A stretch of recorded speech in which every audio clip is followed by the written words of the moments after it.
আজকে আমরা বের হয়েছি দারুণ এক ভ্রমণে। এক পথ থেকে আরেক পথের পথে।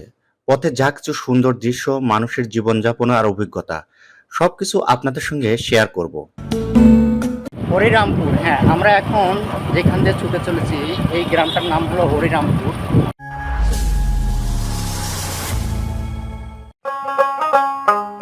পাবনা জেলার একটি অন্যতম নদীবন্দর বেড়াপোর্ট থেকে আপনাদের শুভেচ্ছা জানাচ্ছি।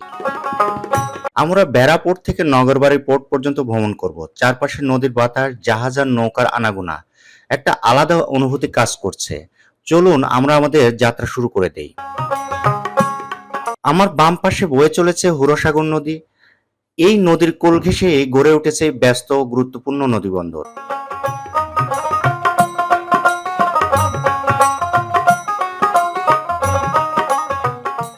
আমরা এই মুহূর্তে ছুটে চলেছি বেড়াপোর্ট থেকে নগরবাড়ি পোর্টের পথে।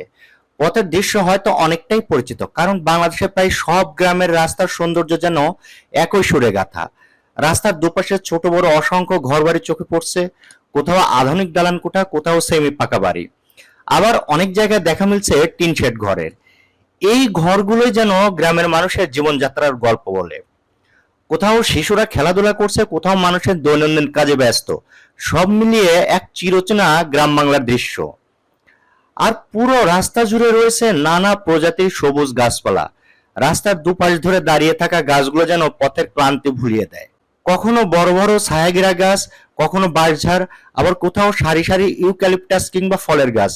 প্রকৃতি এখানে তার নিজস্ব সৌন্দর্য ছড়িয়ে রেখেছে।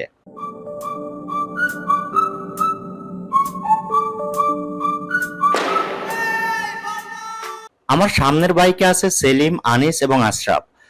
আমি আর সবুজ আছি একই বাইকে। আমাদের পিছনের বাইকে রয়েছে সিরাজুল এবং শাহিন। এভাবে কয়েক বন্ধু মিলে ছুটে চলেছি গ্রামের পর গ্রাম, নতুন পথ আর নতুন গল্পের খোঁজে। আমরা একসঙ্গে অনেক গ্রাম ভ্রমণ করেছি, কখনো কাঁচা রাস্তা, কখনো নদীর পার, আবার কখনো সবুজ মাঠের মাঝ দিয়ে এগিয়ে গেছি অজানা কোনো পথে। এই ভ্রমণগুলো শুধু জায়গা দেখা নয়, বরং নিজেদের জন্য গল্প তৈরি করা। যে গল্পগুলো হয়তো বছর পরে মনে পড়লে আবারও সেই মুহূর্তগুলো চোখের সামনে ভেসে উঠবে। পথে পথে আমরা জড়ো করেছি অসংখ্য স্মৃতি, কখনো বন্ধুদের হাসি, কখনো চায়ের দোকানের আড্ডা, আবার কখনো সূর্যাস্তের শেষ আলো। সবকিছুই আমাদের এই যাত্রার অংশ হয়ে গেছে। বন্ধুদের সঙ্গে এমন ভ্রমণের আনন্দ আসলে আলাদা।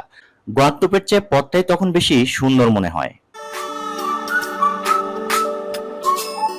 চলতে চলতে আমরা অনেক দূরে এগিয়ে এসেছি। পিছনে ফেলে এসেছি ছোট বড় কিছু বাজার, মানুষের কোলাহল আর ব্যস্ত কিছু মুহূর্ত। কোথাও ছোট্ট চায়ের দোকান, কোথাও স্থানীয় বাজারের ভিড়। সব মিলিয়ে পথের প্রতিটি অংশ যেন আলাদা এক গল্প বলে যায়। রাস্তা ধরে যখন সামনের দিকে এগিয়ে যাই, তখন সবসময় আমার মনে হয় আমরা যেন দিগন্তকে গন্তব্য করে ছুটে চলেছি। সামনে লম্বা রাস্তা, দুপাশে প্রকৃতির সৌন্দর্য, আর মাথার উপরে খোলা আকাশ। এই অনুভূতিটা সত্যিই অন্যরকম। ভ্রমণের সবচেয়ে সুন্দর দিক হয়তো এটাই, গন্তব্যে পৌঁছানোর আগেই পথ আমাদের অনেক কিছু উপহার দেয়। নতুন দৃশ্য, নতুন অনুভূতি এবং কিছু অদ্ভুত সুন্দর মুহূর্ত, যা সহজে ভোলা যায় না। বাইকের চাকার সঙ্গে সঙ্গে সময়ও যেন এগিয়ে চলেছে, আর আমরা শুধু পথ পাড়ি দিচ্ছি না, তৈরি করছি নতুন নতুন স্মৃতি। এই মুহূর্তে আপনারা পর্দায় দেখতে পাচ্ছেন আমিনপুর বাজার, পাবনা জেলার বেড়া উপজেলা এর মধ্যে অবস্থিত। এই বাজারটি এলাকার বেশ পরিচিত একটি স্থান। আমরা এখানে একটু থেমে আমাদের গন্তব্যের দিক নির্দেশনা জেনে নিলাম। অচেনা পথে ভ্রমণ করলে এমন ছোটখাটো বিরতিগুলো ভ্রমণের অংশ হয়ে যায়।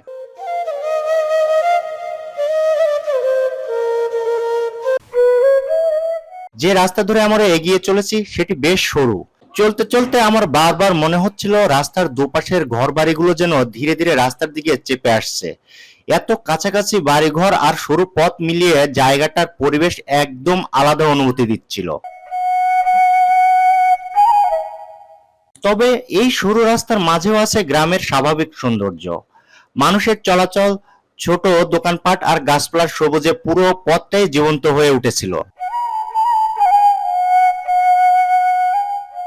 নাম না জানা একটি গ্রামীণ পথ ধরে আমরা এগিয়ে চলেছি। চারপাশে নির্জন শান্ত পরিবেশ, শুধু বাইকের শব্দ আর প্রকৃতির নিঃশব্দ সৌন্দর্য আমাদের সঙ্গ দিচ্ছিল। রাস্তার দুপাশে সারি সারি সবুজ গাছপালা, মাঝে মাঝে ছোট ছোট ঘরবাড়ি, সব মিলিয়ে যেন এক চিরচেনা গ্রাম বাংলার ছবি। হরিরামপুর, হ্যাঁ, আমরা এখন যেখান দিয়ে ছুটে চলেছি এই গ্রামটার নাম হলো হরিরামপুর। আমরা বেশ কয়েকটা মোড় পিছনে ফেলে এসেছি। এখন নতুন আরেকটা বাজার আসলে এটাই বোধহয় হরিরামপুর বাজার। হ্যাঁ, এটা হরিরামপুর বাজার। এই বাজার দিয়ে আমরা এখন ছুটে চলেছি। এই পথের হয়তো কোনো পরিচিতি নেই, নেই শহরের কোলাহল, তবুও এমন অচেনা পথেই লুকিয়ে থাকে ভ্রমণের আসল সৌন্দর্য, যেখানে প্রতিটি মোড়ে নতুন কিছু দেখায়, নতুন কিছু অনুভব করায়। সত্যিই দুর্দান্ত একটি পথ। দুপাশে সবুজের অপূর্ব সমারোহ যেন পুরো রাস্তা জুড়ে প্রকৃতির এক জীবন্ত ক্যানভাস তৈরি করেছে। কোথাও বড় বড় গাছ মাথা উঁচু করে দাঁড়িয়েছে, কোথাও বিস্তীর্ণ সবুজ মাঠ চোখ জুড়িয়ে দিচ্ছে। প্রকৃতির এই শান্ত সৌন্দর্য যেন পথের প্রতিটি মুহূর্তকে আরো বেশি উপভোগ্য করে তুলেছে। যদি আমরা অনেকটা দীর্ঘ পথ পাড়ি দিয়েছি, তবুও এই পথের সৌন্দর্য আমাদের ভ্রমণের সমস্ত ক্লান্তি ধুয়ে মুছে দিচ্ছে। মনে হচ্ছে প্রকৃতি যেন তার নিজস্ব নির্যাস দিয়ে আমাদের মন আর শরীরকে সতেজ করে দিচ্ছে। এই মুহূর্তে আমরা ছুটে চলেছি বাংলাদেশ পানি উন্নয়ন বোর্ডের একটি গুরুত্বপূর্ণ স্থাপনার পাশ দিয়ে। আপনারা পর্দায় দেখতে পাচ্ছেন কৈতলা পাম্পিং স্টেশন। এই পাম্পিং স্টেশনটি পাবনা জেলার বেড়া উপজেলার মধ্যে অবস্থিত। এলাকার পানি ব্যবস্থাপনা ও কৃষিকাজে এই ধরনের স্থাপনার গুরুত্ব অনেক বেশি। পাম্পিং স্টেশনের পাশের রাস্তা ধরে এগিয়ে যেতে যেতে চারপাশে দেখতে পাচ্ছি সবুজ প্রকৃতি আর শান্ত পরিবেশ। একদিকে প্রযুক্তির ছোঁয়া, অন্যদিকে গ্রামের স্বাভাবিক সৌন্দর্য, দুটো মিলিয়ে জায়গাটার আলাদা একটি আবহ তৈরি হয়েছে। কখনো সরু পথ, আবার কখনো চওড়া রাস্তা ধরে আমরা ছুটে চলেছি আমাদের গন্তব্যের দিকে। প্রতিটি রাস্তার আলাদা রূপ, আলাদা অনুভূতি, আর সেই অনুভূতিগুলোই এই ভ্রমণকে আরো বেশি সুন্দর করে তুলেছে। পথে দেখা যাচ্ছে মানুষের ব্যস্ত আনাগোনা, কেউ বাজারে যাচ্ছে, কেউ কাজের উদ্দেশ্যে রওনা দিচ্ছে, আবার কেউ রাস্তার পাশে দাঁড়িয়ে গপ্পে মেতে আছে। একই সঙ্গে চলেছে বিভিন্ন ধরনের যানবাহনের চলাচল, মোটরসাইকেল, ভ্যান, অটোরিকশা আর ছোট ছোট পরিবহন। সব মিলিয়ে পুরো পথটাই যেন এক চলমান জীবনচিত্র। চারপাশের এই ব্যস্ততা আর গ্রামের স্বাভাবিক সৌন্দর্য একসঙ্গে মিলে তৈরি করেছে এক জীবন্ত ছবি, যেখানে প্রতিটি মুহূর্তে আছে নতুন কিছু দেখার আর অনুভব করার সুযোগ। আমরা সেই জীবন্ত পথের অংশ হয়ে এগিয়ে চলেছি সামনে, নতুন দৃশ্য আর নতুন অভিজ্ঞতার খোঁজে। যে বাজারটি এই মুহূর্তে পার হয়ে যাচ্ছি, এই বাজারটার নাম নতুন ভারেঙ্গা বাজার। কত যে অদ্ভুত নামের বাজার পার হয়ে আসলাম। আর এদিকে বাজারগুলো এতই ঘন ঘন, কোনো কোনো বাজারের নামও মতো দেখতে পারিনি। সাইনবোর্ডগুলো ভালো করে তাকালে হয়তো দেখতে পারতাম, কিন্তু কোনো কোনো বাজারের নামগুলো আমি ঠিকমতো দেখতে পারিনি যে বাজারগুলোর নাম কি। বাজারগুলো দেখা যাচ্ছে 1 কিলো দূরতেও কোনো কোনো বাজার নেই, এত কাছাকাছি বাজার। হ্যাঁ, ঠিক তাই। এই অঞ্চলের বাজারগুলো সত্যি খুব কাছাকাছি অবস্থান করছে। কোনো বাজার একটু বড়, আবার কোনোটা বেশ ছোট, তবে প্রতিটি বাজারই স্থানীয় মানুষের দৈনন্দিন জীবনের গুরুত্বপূর্ণ অংশ। পথে চলতে চলতে একের পর এক বাজার চোখে পড়ছে, ছোট দোকানপাট, রাস্তার পাশে ব্যবসার কিছু মানুষের চলাচল, সব মিলিয়ে জায়গাগুলোতে একটা গ্রামীণ আবহ সবসময় অনুভব করা যায়। তবে এই মুহূর্তে বাজারগুলোতে ভিড়ভাট্টা খুব একটা নেই। কথা বলতে বলতে অলরেডি পিছনে কিন্তু আরও 2টা বাজার চলে আসলাম। পিছনে যে বাজারটা রেখে আসলাম, এই বাজারটার নাম আমিনপুর বাজার। এত ঘন ঘন বাজার, রাস্তার প্রতিটা মোড়েই বলতে গেলে একটা করে বাজার আছে। আর বেড়ার ভিতর দিয়ে চলতে চলতে একটা জিনিস খুব ভালোভাবে অনুভব করলাম, সেটা হলো যে বেড়া বেশ সমৃদ্ধশালী এবং বেশ উন্নত, অন্যান্য থানাগুলোর চেয়ে বেশ উন্নত একটা উপজেলা। যেমনটা বলছিলাম, এই এলাকার রাস্তার প্রায় প্রতিটি মোড়ে ছোট কিংবা বড় একটি করে বাজার গড়ে উঠেছে। কোথাও কয়েকটি দোকান নিয়ে ছোট্ট বাজার, আবার কোথাও একটু বড় পরিসরে মানুষের ব্যস্ত আনাগোনা। আমরা চলতে চলতে একের পর এক বাজার পিছনে ফেলে এগিয়ে যাচ্ছি। সত্যি বলতে এ পর্যন্ত ঠিক কতগুলো বাজার পার হয়েছি সে সংখ্যাটা আমার নিজেরও জানা নেই। তবে প্রতিটি বাজারেরই আছে আলাদা একটি পরিবেশ আর নিজস্ব গল্প। কোথাও চায়ের দোকানে আড্ডা চলছে, কোথাও দোকানিরা ব্যস্ত সময়ের অপেক্ষায় বসে আছেন, আবার কোথাও পথচারীদের ছোট ছোট ভিড় চোখে পড়ছে। সত্যি কথা বলতে কি, এই বাজারগুলো শুধুমাত্র কেনাবেচার জায়গা নয়, বরং গ্রামের মানুষের মিলনস্থলও, যেখানে প্রতিদিন তৈরি হয় অসংখ্য ছোট ছোট গল্প আর জীবনের নানা মুহূর্ত।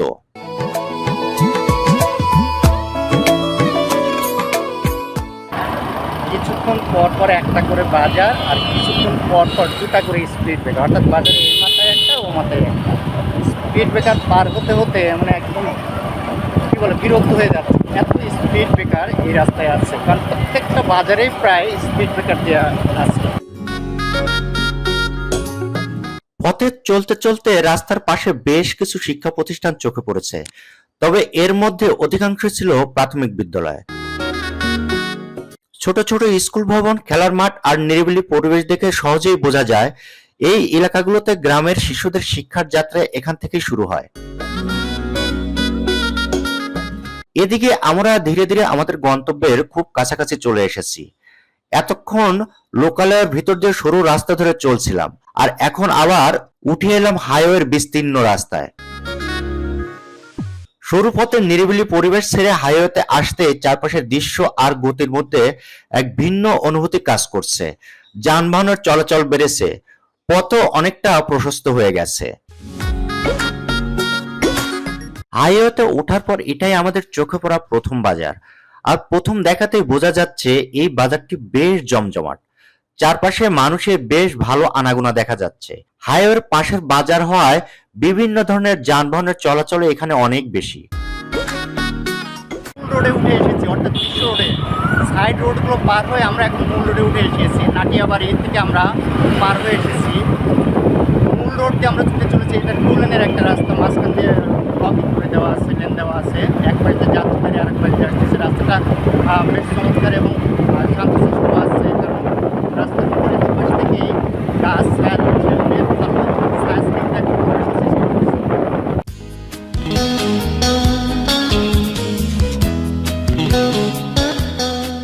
নগরবাড়ি বাজার আমরা পার হচ্ছি। রাস্তার সমস্ত এলাকায় এখানে প্রচুর ট্রাক এবং বাস আমরা দেখতে পাচ্ছি। নগরবাড়ির মূল বাজার এটাই, এবং বাস স্ট্যান্ডে আমরা অলরেডি নগরবাড়ি বাস স্ট্যান্ডে কেন্দ্রীয় বাস স্ট্যান্ডে পৌঁছে গেছে, এবং এখানে আমরা কেন্দ্রীয় জামে মসজিদটাও দেখতে পাচ্ছি। অবশেষে আমরা পৌঁছে গেছি আমাদের আজকের গন্তব্যে। ভ্রমণ শেষ হলেও পথের স্মৃতিগুলো আমাদের সঙ্গে থেকেই যাবে, আর নতুন কোনো পথে নতুন কোনো গন্তব্যে আবারও দেখা হবে ইনশাল্লাহ।